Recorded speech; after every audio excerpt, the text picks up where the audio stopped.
क्योंकि केबीसी में कल रात 9 बजे सोनी टीवी पर आने वाले हैं आपके सामने। जी हाँ, आपको मालूम होगा आपके सामने आने वाले हैं खान सर और जाकिर खान, दोनों आएंगे जहां अमिताभ बच्चन उनसे सवाल जवाब करेंगे।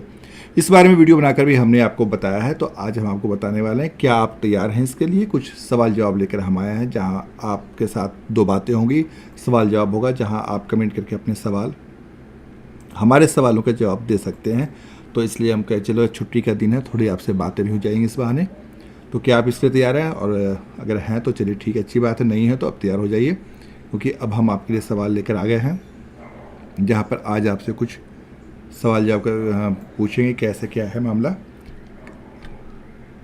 तो दोस्तों आपके सामने जैसा कि है, अब पहला सवाल मैं आपके सामने लाने वाला हूँ।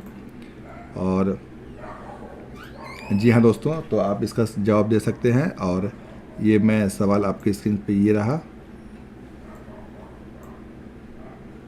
ये आ गया पहला सवाल। कौरवों की एकमात्र बहन का क्या नाम था? ए धारिणी, बी मंथरा, सी तारा, डी दुसाला। कमेंट करके आप इस सवाल का जवाब हमें बता सकते हैं कि इस सवाल का सही जवाब क्या है। तो देखते हैं कि कितने लोग इसका जवाब देते हैं, सही सही बताते हैं, और कितने तैयार हैं वो। जब खान सर आएंगे और उनसे अमिताभ बच्चन सवाल जवाब करेंगे तो उसके लिए कितने तैयार हैं। आपको मालूम है कि खान सर बहुत पॉपुलर हैं, वो ट्विटर हैं, यूट्यूबर हैं और बहुत ही लोकप्रिय हैं। बहुत उनका पढ़ाने का तरीका बहुत ही लाजवाब है। तो कल वो अमिताभ बच्चन के सामने हॉट सीट पर आएंगे, उनके साथ जाकिर खान भी होंगे। तो आप उससे पहले आज हम आपसे पूछ रहे हैं, संडे का दिन है लेकिन आपसे मैं पूछ रहा हूँ कि कुछ सवाल लेकर आया हूँ, देखते हैं कि उन सवालों के कितने लोग, कितने भाई हमारे जवाब दे पाते हैं। कौरवों की एकमात्र बहन का क्या नाम था? ए धारिणी, बी मंथरा, सी तारा या फिर डी दुसाला। कमेंट करके आप इसका जवाब हमें दे सकते हैं, हमें आपके जवाब का इंतज़ार है। देखते हैं कितने लोग कमेंट करके हमें बताते हैं इसके बारे में। तो आप जल्दी जल्दी कमेंट करके बताइए, देखते हैं कितने लोग जवाब देते हैं इसका। बाकी कल तो खान सर रात 9 बजे आएंगे सोनी टीवी पर, और जाकिर हुसैन, तो उसमें भी आपके सामने लाइव लेकर हम हाजिर होंगे और आपको बताएंगे कि वहाँ पर केबीसी में क्या चल रहा है। और खान सर बहुत ही पॉपुलर हैं, जैसा कि उनके पढ़ाने का तरीका बहुत ही अलग है। जिस तरह से वो पढ़ाते हैं तो लोगों को बहुत अच्छी तरीके से चीज़ें समझ में आती हैं। तो देखते हैं कि कितने लोग इसका सही जवाब देते हैं, और इसका सही जवाब अब मैं ही बता देता हूँ आपको। कौरवों की एकमात्र बहन का नाम दुसाला था। जी हाँ दोस्तों, सही जवाब है डी। और अब अगले सवाल की बारी है, जहाँ पर आपके सामने अगला सवाल आएगा, और अगला सवाल भी आने ही वाला है। तो आपके पास खान सर के लाइव से पहले मौका है कि क्या आप इन सवालों के जवाब जानते हैं। देखते हैं कि आपका जीके कितना अच्छा है, आपने जीके की तैयारी कितनी अच्छे तरीके से की है। ये भी एक टेस्ट हो जाता है, क्योंकि नॉलेज जितनी बार टेस्ट करते रहेंगे, बांटते रहेंगे, उतनी ज़्यादा चीज़ें होती हैं, वो अच्छा होता है। ज्ञान बांटने से बढ़ता भी है। तो अब देखते हैं कि कितने लोग बाकी अगले सवाल का सही जवाब देते हैं। अगला सवाल भी आपके सामने बहुत जल्द हम रखने वाले हैं, और कल रात देखना ना भूलें दोस्तों, बिल्कुल जैसा कि मैंने आपको बताया खान सर और जाकिर खान के बारे में। अगला सवाल अब आपकी स्क्रीन पर आने वाला है। जी हाँ दोस्तों, ये रहा स्क्रीन पर, ये रहा आपकी स्क्रीन पर अगला सवाल। जब भारत की राजधानी कलकत्ता से दिल्ली स्थानांतरित की गई थी, तब भारत के वायसराय कौन थे? A Lord Curzon, B Lord Hardinge, C Lord Minto या फिर डी लॉर्ड रीडिंग। जी हाँ दोस्तों, देखते हैं कि कितने लोग इसका जवाब देते हैं सही सही। सवाल आपके सामने है, और इसका जवाब दे सकते हैं आप, कमेंट करके हमें बता सकते हैं। तो देखना है कि कितने लोग इसका सही जवाब दे पाते हैं।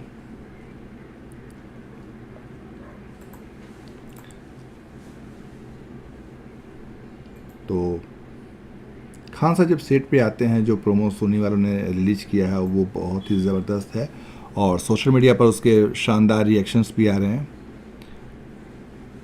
ये कौन बनेगा करोड़पति का 15वां सीजन है, जिसका प्रोमो जब आया तो सोशल मीडिया पे पहले से ज़बरदस्त रिस्पांस मिला है। और खान सर जब आते हैं कौन बनेगा करोड़पति के 15वें सीजन में, तो फिजिक्स की वो क्लास लेते हुए नज़र आते हैं अमिताभ बच्चन। खान सर के पढ़ाने का जो स्टाइल होता है, जब वो केबीसी के मंच पर पहुंचते हैं और वो बताते हैं, तो खान सर का जो स्टाइल होता है ना, उसे देखकर काफ़ी इम्प्रेस हो जाते हैं अमिताभ बच्चन। जी हाँ, और वो कहते हैं कि आपकी ये बात मैं ज़िंदगी भर नहीं भूलूंगा। जी हाँ दोस्तों, बहुत ही मज़ेदार होने वाला ये शो कल का। वाकई में शानदार सोमवार होने वाला है कल रात 9 से 10 का शो। और खान सर का जो स्टाइल है पढ़ाने का, उसी पर लोग उनके पढ़ाने के स्टाइल की काफ़ी तारीफ़ करते हैं। जिस तरह से कैसे खान सर पढ़ाते हैं, लोगों को समझाते हैं, उस स्टाइल की काफ़ी तारीफ़ की जाती है। तो खान सर जब आएंगे हॉट सीट पर और उनके साथ जाकिर खान होंगे, तब सोचिए कि क्या वो पल होगा, कैसा वो पल होगा जब अमिताभ बच्चन के सामने दो दिग्गज बैठेंगे और जिस तरीके से दोनों बेहतरीन तरीके से संवाद करते हैं, बातचीत करते हैं, वो काफ़ी लाजवाब होता है। लेकिन दोस्तों, इस इन्फॉर्मेशन के साथ साथ ध्यान रखिएगा, आपकी स्क्रीन पर एक सवाल भी है। जब भारत की राजधानी कलकत्ता से दिल्ली स्थानांतरित की गई थी, तब भारत के वाइसराय कौन थे? A Lord Curzon, B Lord Hardinge, C Lord Minto या फिर डी लॉर्ड रीडिंग। आपको इस सवाल का जवाब भी देना है। देखते हैं खान सर के आने से पहले कितने लोग इसका जवाब देते हैं और किस तरीके से जवाब देते हैं।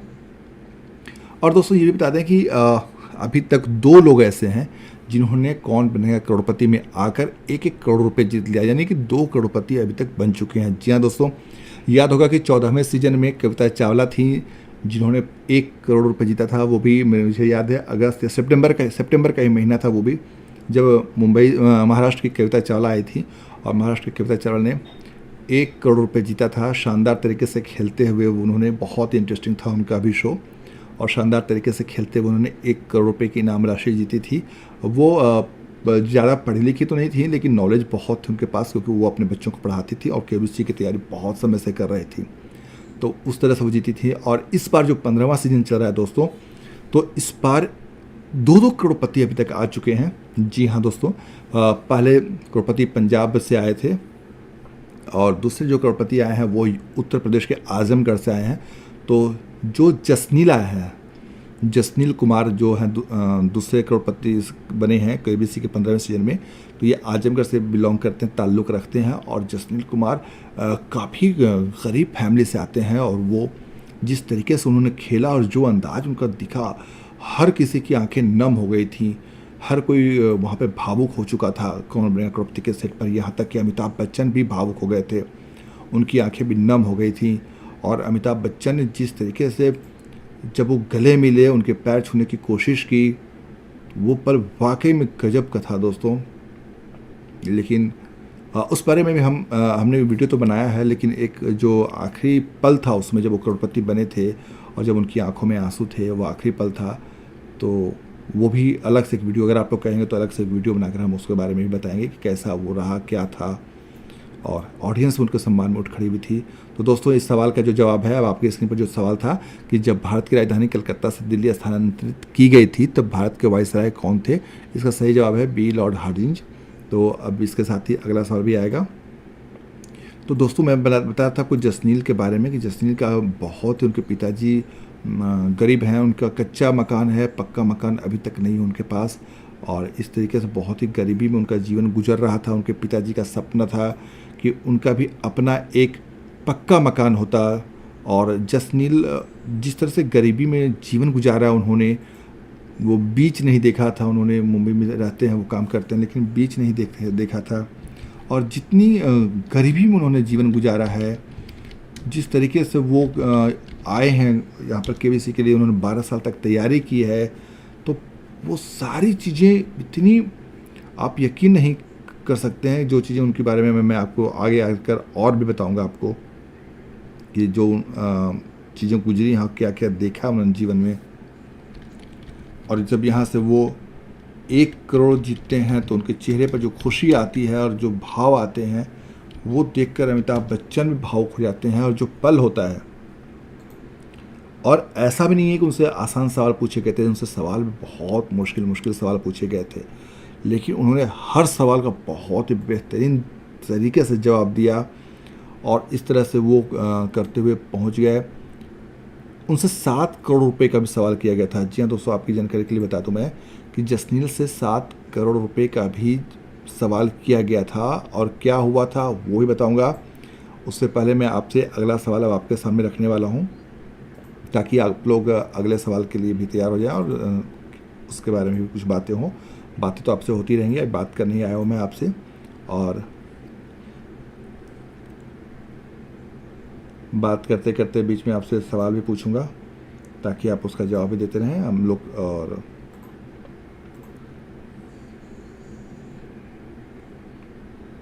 ये रहा अगला सवाल दोस्तों, अब आपकी स्क्रीन पे आ रहा है। जी हाँ दोस्तों, ये रहा अगला सवाल आपकी स्क्रीन पर।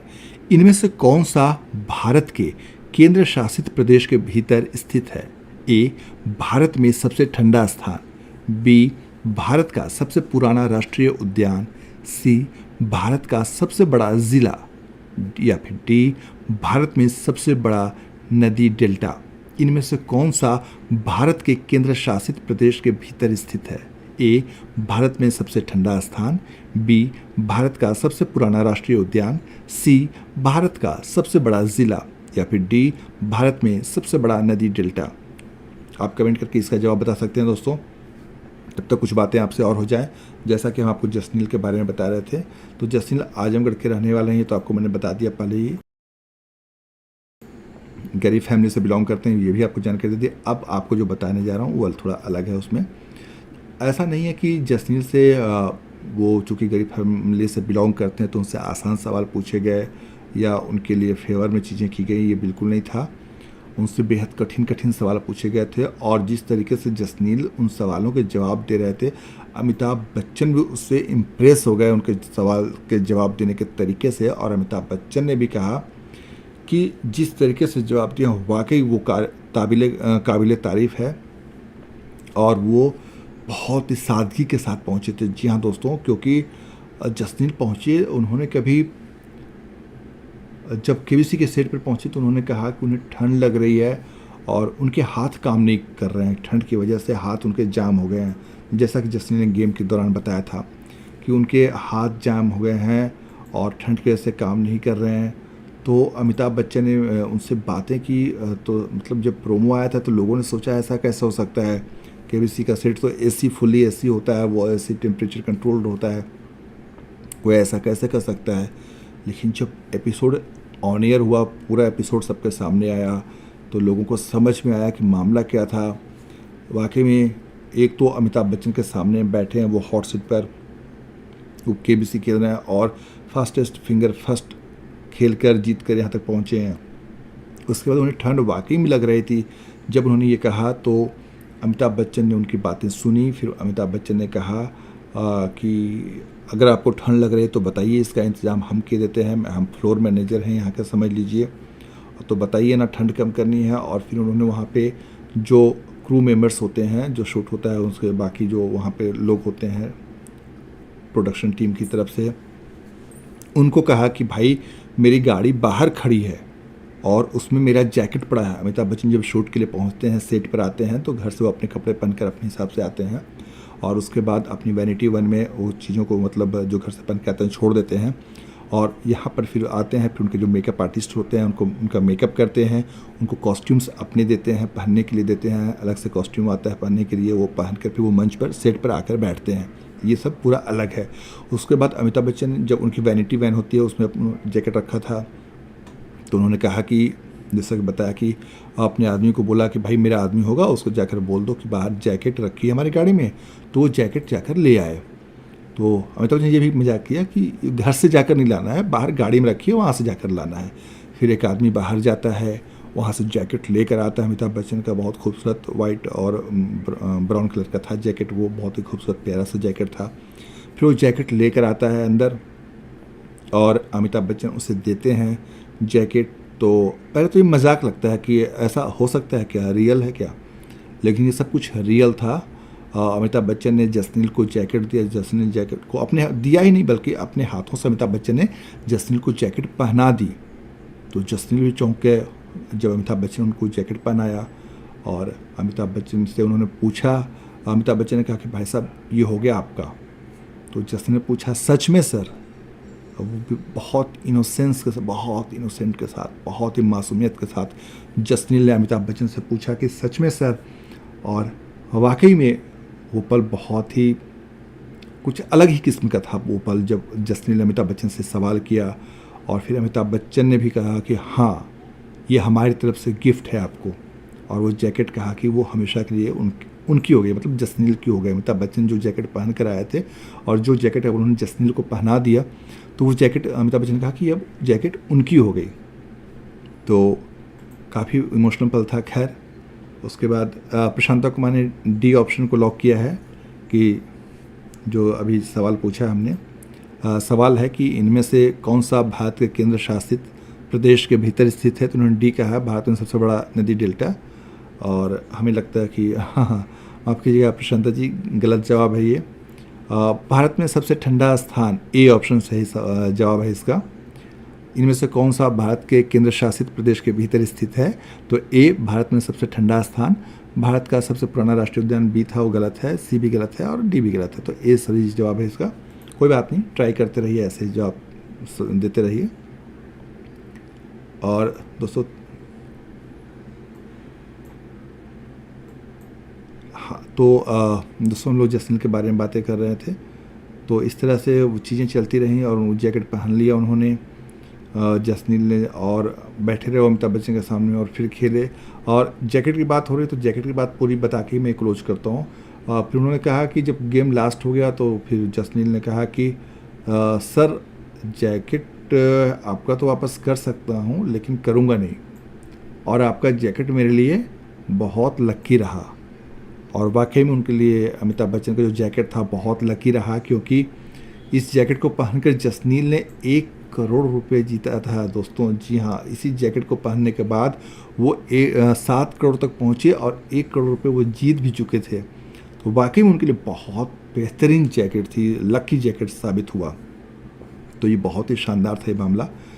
तो इस तरह से वो जीते, यहाँ पर आए, खेले और बहुत अच्छे तरीके से खेला। उन्होंने जो बताई चीज़ें वो बहुत ही भावुक कर देने वाली चीज़ें थी, क्योंकि वो मतलब नॉर्मल आम इंसान इतनी चीज़ें संघर्ष करके यहाँ तक जब पहुँचता है तो लगता है दूसरों को इंस्पिरेशन तो मिलता ही है, लगता है कि क्या किया भाई साहब वाकई में।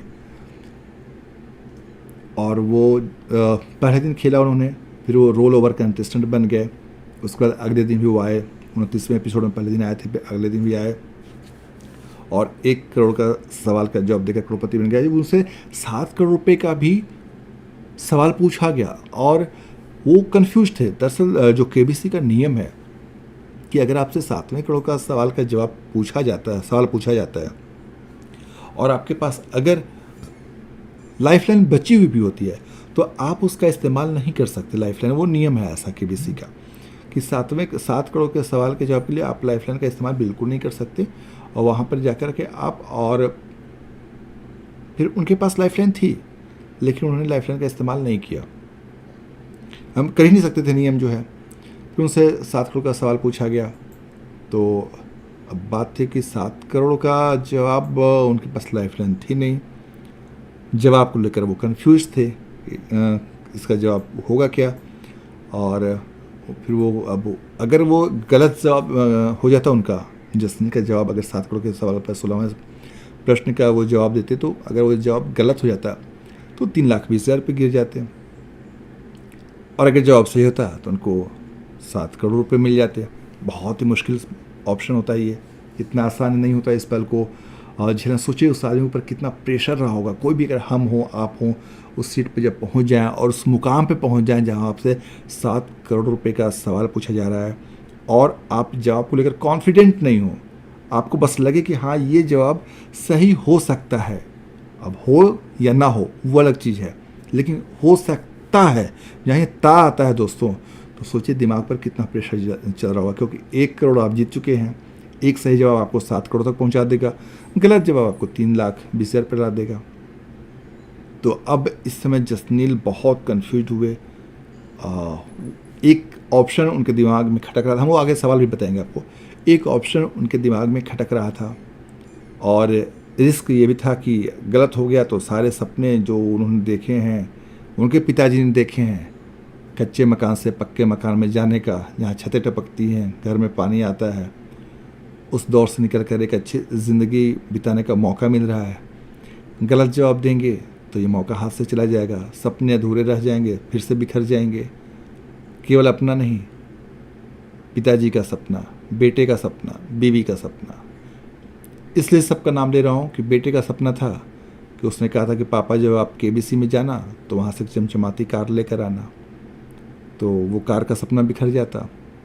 बीवी ने कहा था पैसे हो जाएंगे तो वो ब्यूटी पार्लर खोलेंगी, उसके लिए पैसे चाहिए, वो सपना बिखर जाता। और पिताजी का सपना था कि कच्चे मकान से पक्के मकान में आएंगे, वो सपना बिखर जाता। तो कितने लोगों के सपने दांव पर लगे थे। इतना आसान नहीं होता है कि आप इतने लोगों के सपनों के साथ ऐसे जाकर आगे रिस्क ले सकें। तो ये आसान नहीं होता, और जसनील जैसे लोगों के लिए तो बिल्कुल आसान नहीं होता, जहाँ उनकी ज़िंदगी में क्या मायने रखते हैं पैसे, या आप उनकी गरीबी, उनके हालात को देखकर समझ गए होंगे। खैर, तो उन्होंने जो लिया रिस्क, सोचा कि रिस्क ना लिया जाए, क्योंकि 1 करोड़ से सारे इन सपनों को, बेटे के सपनों को, बीवी के सपनों को, पिताजी के सपनों को पूरा किया जा सकता है। और अगर एक जवाब यहाँ तक आकर लालच कर दिया और जवाब में श्योर नहीं है, तो एक गलत जवाब सपनों को बिखेरने के साथ ही ज़िंदगी में वहीं लाकर खड़ा कर देगा जहाँ वे 11-12 साल से तैयारी करके रह रहे थे। धर्म संकट था। फिर उन्होंने फैसला किया कि इस सवाल का जवाब नहीं दिया जाए और यहाँ से गेम क्विट किया जाए, और इस तरह से उन्होंने गेम क्विट करने का फैसला किया। और इस तरह से वो 1 करोड़ रुपये यहाँ पर जीत चुके थे, और 1 करोड़ रुपये उन्होंने लॉक कर दिया, 1 करोड़ रुपये जीत कर गए। इसके बाद अमिताभ बच्चन ने जब उनसे कहा कि ठीक है, हम आपको गेम क्विट करने की अनुमति देते हैं, लेकिन इनमें से आपको एक जवाब बताना होगा, गेस करना होगा कि जो आप बताना चाहें।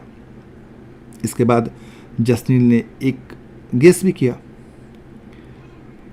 और जिस ऑप्शन को उन्होंने गेस किया जसनील ने, वो बिल्कुल सही था। ये जानकर चौंक जाएंगे। जी हाँ दोस्तों, ये बिल्कुल सच है। जिस ऑप्शन को उन्होंने सेलेक्ट किया, चूज किया, वो बिल्कुल सही था। आप जितने ऑडियंस थे, सबके चेहरे का एक्सप्रेशन देखने लायक था, यहाँ तक कि अमिताभ बच्चन का भी देखने लायक था,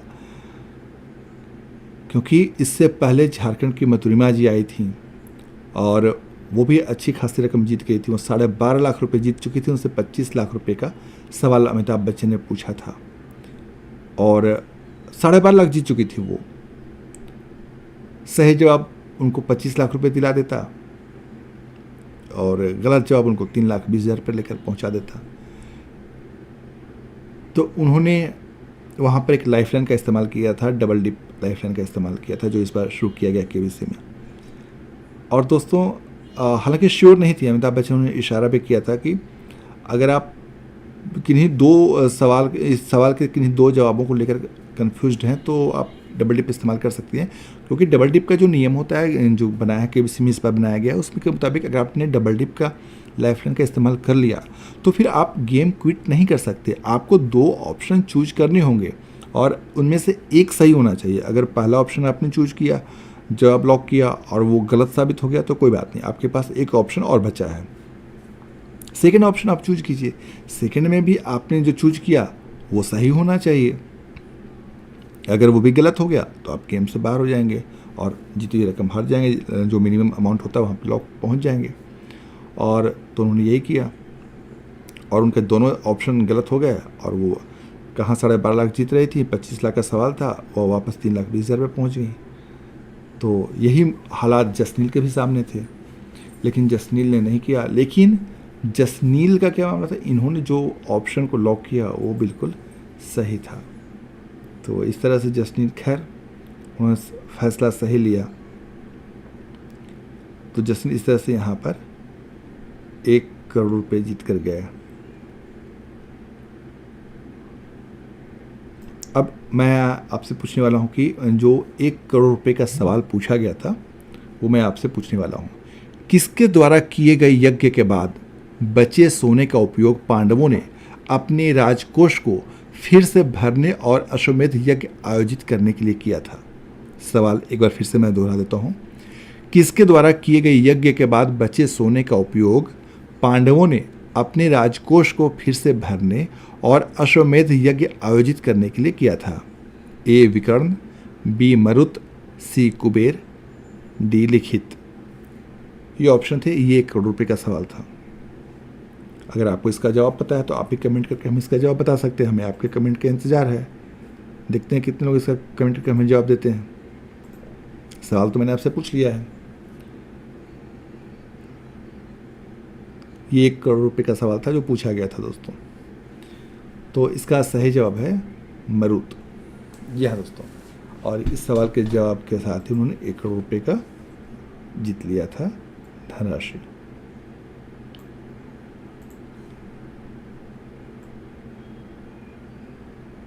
तो उसके बाद जीतने के बाद क्या हुआ, जीतने के बाद का पल तो और भी रोमांचकारी रहा। जी हाँ दोस्तों, जब 1 करोड़ रुपए जीते और अमिताभ बच्चन ने अनाउंस किया 1 करोड़, उनका जो अमिताभ बच्चन का अंदाज है उसमें उन्होंने कहा, इसका जसनील की आंखों से झर्र आंसू आने बहने लगे।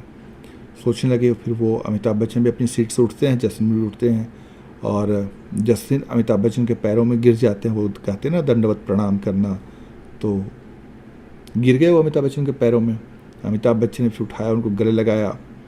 फिर जो वो पल था, जो वो उस समय का सीन था, ऐसा था कि जितने ऑडियंस जो वहाँ केबीसी के सेट पर पहुँचे थे उनकी बात आप छोड़ दीजिए, वो तो सामने में थे। जो लोग हमारे और आपके जैसे ऑडियंस थे, दर्शक थे, उस पल को देखकर वो भी चौंक गए और वो भी भावुक हो गए उस पल को देख करके। और केवल यही लोग नहीं, जो इसको होस्ट करते हैं इतने साल से, इतने वर्षों, 2000 से अमिताभ बच्चन ने एक सीजन को छोड़कर सारा सीजन होस्ट किया है। और इतने मंझे हुए बॉलीवुड के एक्टर, 80 प्लस के जो एक्टर हैं, उनकी आंखें भावुक हो गई, उनकी आंखें नम हो गई, उनकी आंखों में वो कहते हैं ना पानी दिखाई देने लगा, आंसू दिखाई देने लगे। अमिताभ बच्चन की आंखें नम हो गई, जो वो पल था। और जिस तरीके से जसनील ने इसको किया और जिस तरीके से जसनील ने इसको जिया, वाकई में वो अल्टीमेट था दोस्तों। खैर, इस तरीके से जसनील यहाँ से 1 करोड़ रुपए जीते और सबके सपनों को पूरा करने की जिम्मेदारी बनी और वो आजम के जसनील ने इतिहास रच दिया। बहुत ही शानदार था। तो इसलिए मैं आपसे कह रहा हूँ कि कल जो रात 9 बजे का शो आएगा, जिसमें जाकिर खान और खान सर आएंगे, दोनों खान सर आएंगे, एक साथ होंगे, अमिताभ बच्चन के सामने हॉट सीट पर होंगे। तो उम्मीद है कि कल का एपिसोड भी बहुत ही लाजवाब होगा, शानदार होगा। तो उसको भी मतलब मिस नहीं कीजिएगा। तो आप लोग है कि कल रात 9 बजे, और हम आपके साथ भी हाजिर होंगे रात 9 बजे। अपडेट देते रहेंगे कि सेट पर क्या क्या चल रहा है, कौन कौन सी चीज़ें हो रही, कौन से सवाल पूछे जा रहे हैं, नहीं पूछे जा रहे हैं, सारी अपडेट हम देते रहेंगे। क्या बातें हो रही हैं, क्या चल रहा है, सारी डिटेल बताएंगे। केवल सवाल जवाब का नहीं चलेगा, बल्कि सारी चीज़ें आपको। अब खास बात ये दोस्तों कि यहाँ पे सारी डिटेल्स आपको मिलेंगी। केबीसी के सेट पर अगर आप किसी कारण से नहीं देख पाते हो केबीसी का, तो यहाँ पर सारी डिटेल्स मिलेंगी। क्या चल रहा है, क्या बातचीत हो रही दोनों के बीच में, क्या क्या चीज़ें हो रही हैं, कौन कौन से चीज़ें जो ऐसी हैं सवाल जवाब के अलावा हैं, जो चीज़ें चलती हैं, वो सारी चीज़ जानकारी आपको यहाँ पर दी जाएगी। तो कल रात आप 9 से 10 ज़रूर जुड़िएगा। और अब रहा कि दोस्तों, आपसे मैंने वादा किया था कि 7 करोड़ का सवाल भी बताऊंगा कि जो जसनील से पूछा गया था। तो 1 करोड़ का सवाल तो हमने आपको बता दिया, अब आई बारी 7 करोड़ रुपए के सवाल की। तो 7 करोड़ रुपए के लिए जो सवाल था, वो सवाल ये था, भारतीय मूल की लीना गाडे इनमें से कौन सी दौड़ जीतने वाली पहली महिला रेस इंजीनियर हैं? एक बार फिर से सवाल सुन लीजिए। भारतीय मूल की लीना गाडे इनमें से कौन सी दौड़ जीतने वाली पहली महिला रेस इंजीनियर हैं? A, Indianapolis 500, B, 24 hours of Le Mans, C, 12 hours of Sebring, D, Monaco Grand pre.